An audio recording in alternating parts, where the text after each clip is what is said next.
There's an interesting idea that has been churning in my head. It's called a digital twin. The usefulness of this technology, which is pretty recent if you ask me, it's an old concept, but it's a pretty recent implementation where someone is able to create an entire world in the digital form. The importance of the digital twin has to do with the fact that there are these other planetary bodies which you are planning to visit, like let's say the moon right now. It has become the forefront of space exploration. So there are people who are ambitious enough to want to build a base on the moon. And if you want to have something like a base on the moon, one idea is to have an artificial intelligence manage the initial infrastructure setup. More realistically, artificial intelligence is limited by the amount of resource or the amount of energy which you can throw at it to make it able to manage all of that. And this energy is not something that you're able to harness right now. We don't produce enough energy for that. What we do have, there is a lot of humans who are able to do this, but the humans would be limited in their ability to function in space.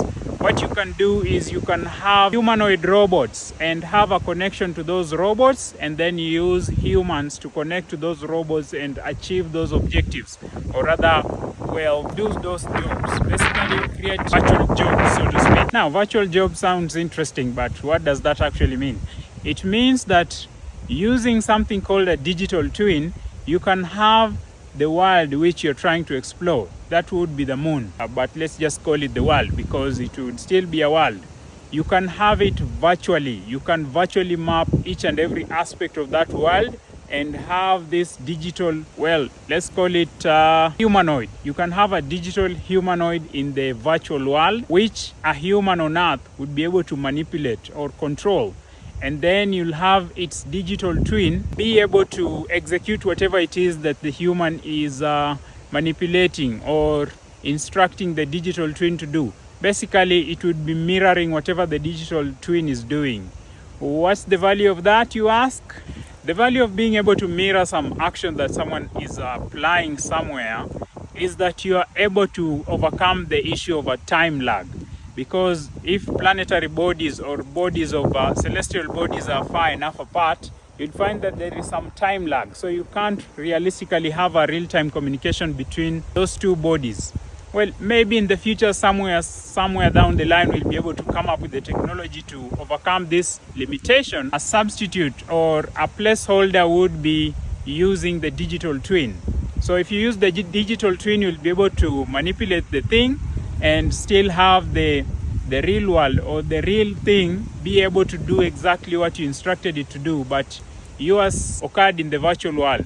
We kind of do a similar thing with computers in general, where you are able to basically send your commands to a virtual environment, and then there is an interpreter which converts your instructions into the manipulations of the metal. Anyway, basically there is an interpreter to your instructions that change it to machine code, and there is a distinction there. There is an interface of sorts. So it's not exactly a novel idea, but it's something that can be applied over a very vast distance. This will undoubtedly open up new challenges. Obviously, we don't exactly have the kind of bandwidth that would be needed to accomplish such a phenomenal or such a magnificent feat. You need more compute, because you not only need to compute the instructions that are carried to the remote device, you also need to compute the virtual world. You also need to manage the communication between the virtual environment and the remote environment. So there's another level of computation. You also need to manage the project as a whole, because this would be a huge project. Like, let's say, you could think of it like a factory, but it's basically a factory. Everyone is working towards a similar goal. But if you're trying to build a whole world, there would be disparate things which are supposed to be managed. You're supposed to be doing different things which are leading to a singular vision, but very different parts of something. Basically a construction job on a global scale. Managing a construction job on a global scale.